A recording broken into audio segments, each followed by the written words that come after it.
Have you ever admired someone, only for them to be the exact opposite of who they said to be about a couple months later? It's very strange, very humbling. I'm not going to directly name them, as I do not want people to harass them, so for this story, I'm going to call them Aggie.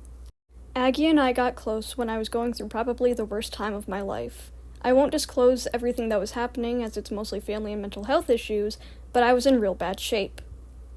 During this, I met Aggie, and obviously we got along great. She saw that I was struggling and took me under her wing, and from as far as I could tell, she didn't like me romantically, so I thought I was in the good. She always told me, "I'm not in love with you, I like the aesthetic and the thought of you." Which I thought it was her psychoanalyzing me. She likes psychology a lot, and she still does, and we'll get to that point later. At this point in my life, I'm very lonely. I didn't have access to my best friend since he graduated the year prior. Aggie had basically become the only company I had. We started hanging out over the summer after school ended, and it was nearly every day that I'd walk half mile to her house so we could hang out. Also, if I'm using alternative pronouns, it's because they have alternative pronouns and I respect people's pronouns.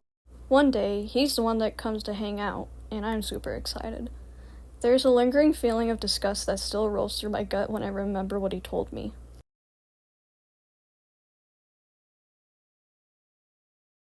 I kinda shrugged it off at first because I thought he was joking, and I had a boyfriend, of course I wouldn't want to have sex with another person.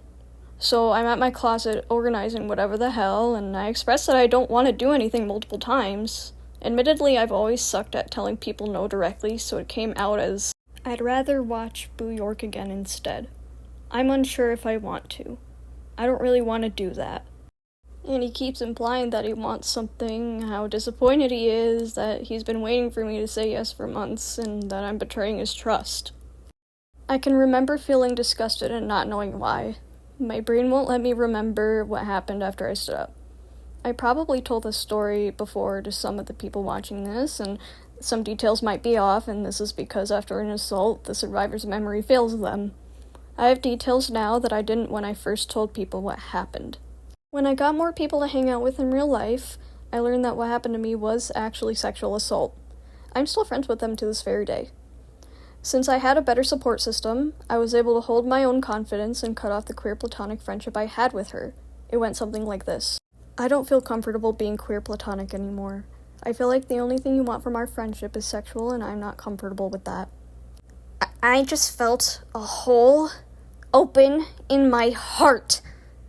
Like when my parapro left me in 3rd grade. The title of the video is "The Guilty Will Tell on Himself." And you're indeed right. After I called him out for sexually assaulting me later in the year, he pulled out his psychology interest and diagnosed himself with ASPD, saying he is a monster, all the while denying he ever sexually assaulted me. He constantly talks about anti-rape and how men should be thrown in hell for assaulting women. Weird hill to die on, but at least you let the devil know you're coming. I'm in a significantly better place now, thanks to all the support from my friends, family, and loving boyfriend Michael.